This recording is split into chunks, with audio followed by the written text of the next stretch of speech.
주님의 이름으로 사랑하고 축복합니다. 오늘 하나님의 응답이 있는 또 세상 기온은 차갑지만 마음은 또 푸근한 주님의 은혜와 사랑이 느껴지는 복된 날 되시기를 주님의 이름으로 축복합니다. 오늘 함께 읽은 잠언 29장 1절 14절 말씀을 통해서 마음이 무너질 때 비로소라는 제목으로 하나님의 말씀을 증거하려고 합니다. 나침반 출판사에 나온 책 중에서 마음이 무너질 때 비로소 보이는 것들이라는 책이 있습니다. 이 책의 저자는 어려서 이 가난한 시골 마을에 있어서 교회가 없는 곳에서 살았던 거예요. 그렇게 성장을 하다 보니까 자신에게 있었던 종교는 돈과 명예, 어떤 성공 이런 것이었다는 거죠. 그러다가 이제 위기를 맞습니다. 이제 이혼을 하자는 이 천청병력 같은 소리를 듣고 이제 고통과 슬픔과 아픔이 이제 한 번에 밀려오죠. 그럴 때 비로소 깨달았다는 거죠. 하나님이 자신의 마음에 노크를 하기 시작했다는 거예요. 처음에는 똑똑똑인데 나중에는 쾅쾅쾅으로 바뀌었다 이렇게 표현을 합니다. 강하게 하나님께서 자신을 두드렸다. 그래서 그 힘든 시기에 하나님의 이 부르심에 나아가고 결국 과정을 통해서 자기가 잘못된 가치관에 이 삶이 세워졌다는 걸 알게 됩니다. 그래서 이 가치관을 바꾸고 자신의 삶의 고집, 아집을 바꾸게 됩니다. 결국 하나님께 자신의 삶을 맡기고 하나님의 사랑 중심으로 삶을 다시 세우기 시작을 하죠. 그래서 회복이 되니까 그 사랑과 긍휼이라는 것 때문에 전도자의 삶으로 완전히 바뀌게 됩니다. 그런 이야기를 하는데 오늘 우리도 살다 보면 분명하게 힘들고 괴로울 때가 있습니다. 마음이 무너질 때 비로소 보이는 것들이 있다라는 것이죠. 오늘 읽은 잠언 29장의 말씀에도 마음이 무너진 것 같은 그런 사람이 있는데 어떻게 견고하게 설 수 있을까를 보여주게 됩니다. 이것이 말씀의 표현으로는 의인의 길과 악인의 길, 또 듣는 마음과 목이 곧은 마음으로 그 차이를 설명해 나가고 있게 됩니다. 1절의 말씀을 한번 읽어보도록 하겠습니다. 자주 책망을 받으면서도 목이 곧은 사람은 갑자기 패망을 당하고 피하지 못하리라. 완전히 무너지는 안타까운 그 끝이 패망이라고 합니다. 들으려고 하지 않는 사람, 마음이 굳은 사람, 자신만 옳다고 고집과 아집을 내세우는 사람은 결국 무너짐을 경험하게 된다는 것이죠. 회사, 사회, 가정 같은 모습입니다. 경고등이 계속 켜 있는데 달리면 위험합니다. 사고를 당하게 되죠. 그런데 하나님께서 이 여러 방식으로 사인을 보냅니다. 때로는 책망으로, 때로는 온유하지만 때로는 이 질책과 권면으로도 이 사인을 계속 주셔요. 노크를 하시죠. 그런데 그것을 받아들이지 않으면 어떻게 될까? 오늘 예수님께서는 오셔서 들을 귀 있는 자는 들으라 말씀했습니다. 재미있는 표현 아니겠습니까? 귀가 없는 사람이 없을 텐데 무슨 말씀인지 알 것 같습니다. 마음으로 들어라, 깨달아 들어라라는 것이죠. 오늘 우리 마음에도 굳어지지 않는 성령의 기름이 부어지기를, 그리고 말씀의 은혜가 유난일처럼 스며들어 부드러워지기를 간절히 소망하고 또한 기도하기를 원합니다.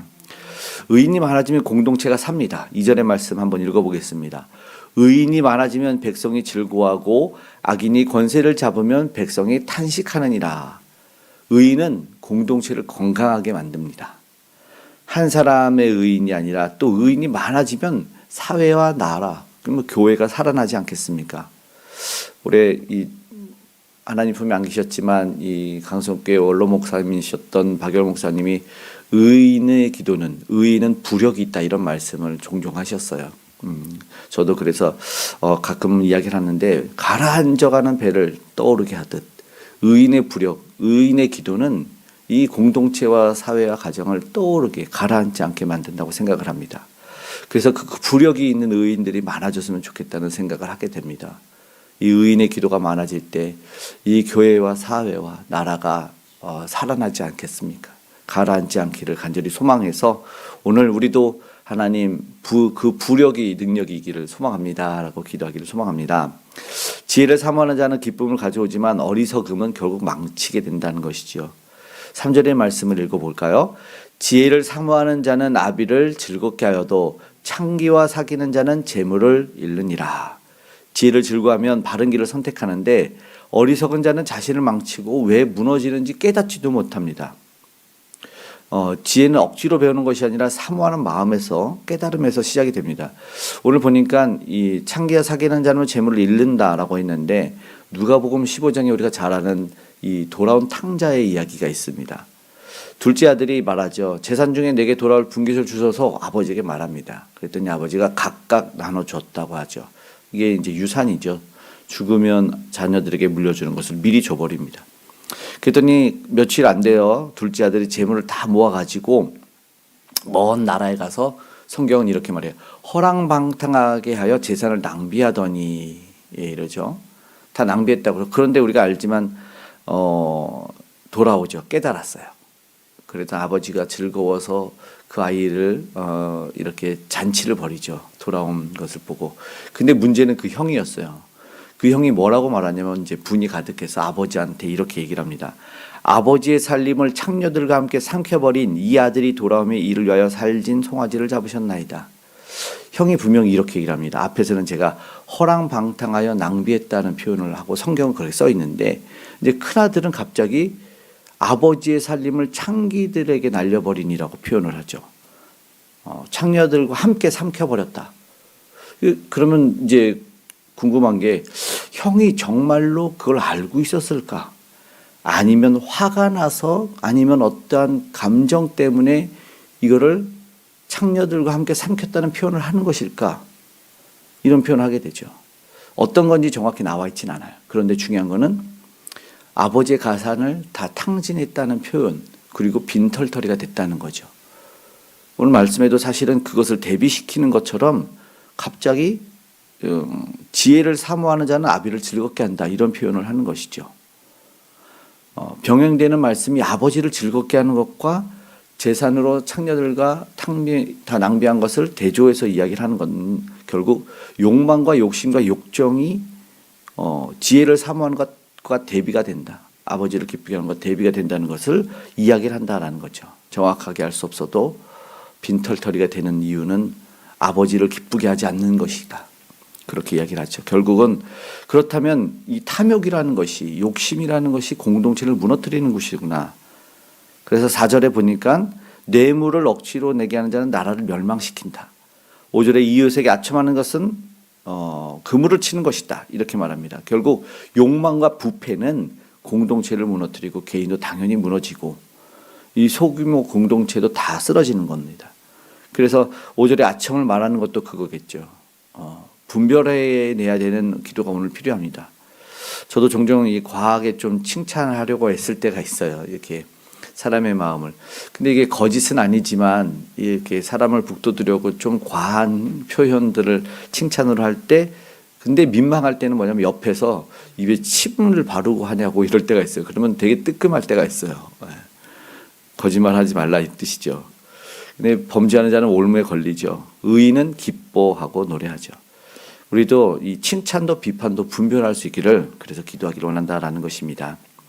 7절의 말씀은 그래서 아픔을 볼 수 있는 사람, 그래서 기도하기를 원한다라는 거죠. 의인은 가난한 자의 사정을 알아주나 악인은 알지 못한다.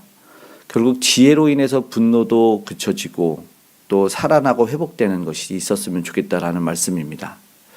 11절에 어리석은 자는 자기의 노를 다 드러내지만 지혜로운 자는 그것을 억제한다. 교만은 다툼을 가져오고 지혜는 절제를 가져오고, 결국 감정 조절도 영성의 이 핵심적인 부분일 수 있어요. 거짓과 아첨을 좋아하면 주변도 그렇게 변한다라는 것이죠. 그래서 만약에 거짓말을 들으면 어떻게 될까? 12절 말씀을 한번 읽어볼까요? 관원이 거짓말을 들으면 그의 하인들은 다 악하게 되느니라. 이 앞서 잠언 27장에 기억하시겠지만 철이 철을 날카로우게 하는 것 같이, 이런 표현이 있어요. 이 말은 뭐냐면 내 신앙과 영성이 세상에서 자라는 것이 아니고 내 믿음은 교회 안에서 말씀 안에서 자라는 거죠. 육신적으로, 그럼 세상적으로 강하면 세상에 나가서 날카롭게 하면 되고, 내가 신앙 자라면 교회 안에 있어야 된다는 것이다 라는 말씀입니다. 결국 교회에서 보이는 것들이 탕자가 세상에서는 다 무뎌지고 낡아졌잖아요. 그러나 비로소 고개를 들었을 때 아버지의 집으로 와서 회복이 되죠. 내가 아버지와 하나님께 죄를 지었다라고 이야기를 하며 회개하죠. 비로소 깨달은, 비로소 무너졌을 때 볼 수 있었다는 것이죠. 마음이 무너졌을 때. 그렇게 오늘 본문 읽은 13절에서 14절에 끝이 나는데요. 14절만 읽어볼까요? 왕이 가난한 자를 성실히 신원하면 그의 왕위가 견고히 영원히 견고하리라. 가난한 자의 사정을 살펴서 그 위를 보면 하나님이 보이는 눈이 있다는 거죠. 14절에 왕위를 견고하게 하신다는 것입니다. 그래서 비로소 성숙한 신앙에 이를 수 있기를 오늘 저와 여러분 그렇게 되길 소망합니다. 오늘 말씀을 마치고 기도하기 원합니다. 유기성 목사님도 그런 말씀으로 말씀을 전한 적이 있더라고요. 마음이 무너질 때 은혜가 찾아온다, 이렇게요. 오늘 잠언 29장 비로소 말씀하는 길이 두 가지가 있어요. 듣지 않고 교만한 길은 패망이다. 듣고 배우며 의롭게 행하는 길은 기쁨과 견고함의 길이다 라고 말합니다. 오늘 우리 마음이 들을 줄 아는 겸손이 있었으면 좋겠고, 타인을 볼 줄 아는 사랑도, 정직과 공의, 감정의 절제, 그리고 가난한 자에 향한 마음이 있기를 간절히 소망합니다. 이 길을 걸을 때 우리 마음이 무너져도 비로소 보이는 지혜의 길을 가고 있다라는 것입니다. 오늘 은혜로 주님과 동행하는 복된 날 되시기를 주님의 이름으로 축복합니다. 아멘. 기도하겠습니다. 사랑의 하나님 아버지, 감사합니다. 오늘 우리의 마음이 굳어지지 않게 하여 주시옵소서. 오늘 우리의 의인의 길로 인도하시고 세워주시기 원합니다. 오늘 우리 나 하나 때문에 공동체가 기뻐할 수 있기를 소망합니다. 악한 연약한 이들을 아버지 돌볼 수 있고 저들을 위해서 기도할 수 있는 마음이 있게 하여 주시고, 오늘도 지혜롭게 살아가게 하여 주시옵소서. 마음이 무너질 때 있지만 그 길이 하나님이 기뻐하는 길이라면 하나님 은혜를 깨달아 알게 하시고 아버지 웃으며 그 길을 가게 하여 주시옵소서. 은혜 가운데 오늘도 복음을 전하며 우리의 희망되고 소망되는 예수를 전하는 우리 선교사님들과 오늘도 동행하셔서 하나님의 나라가 아름답고 복되게 확장되게 하여 주시옵소서. 이제 이 나라 이 민족 가운데도 함께 하실 뿐만 아니라 세계 열방 가운데 이제 전쟁과 기근과 아픔들이 다 무너져 있고 아버지의 화해와 사랑으로 나타날 수 있도록 은혜를 덧입혀 주시옵소서. 오늘 귀한 다음 세대는 은혜 가운데 자라고 성장하게 하여 주시기 원합니다. 바른 가치관이 세워질 수 있도록 도와주시옵고, 이제 북녘의 우상은 무너지고 아름다운 복음의 통일이 이루어지는 날을 소망하며 기도하오니 하나님 은혜를 베풀어 주시옵소서. 믿음이 있는 나라로 선교 대국으로 서갈 수 있도록 도와주시고, 곳곳에 오늘도 주의 빛으로 소금으로 살아가기 원하는 이들 가운데 함께하여 주셔서 아름다운 공동체와 사회로 가정으로 나아갈 수 있도록 은혜를 주시기를 원합니다. 간절한 기도의 제목에 응답하실 하나님을 소망하오니 오늘 우리의 소원을 아시는 하나님께서 가장 좋은 것을 더하여 주시고, 특별히 아프고 곤고하는 이들 나음을 받을 수 있도록 모든 질병과 아픔과 바이러스가 떠나가게 암덩어리가 사라지는 은혜가 있게 하여 주시옵소서. 강건함을 주셔서 걷기도 하고 뛰기도 하며 주님을 찬양하는 복된 인생 삼아 주시옵소서. 오늘도 동행하시고 지켜주실 줄 믿으며 고마우신 예수님의 이름으로 기도드리옵나이다. 아멘.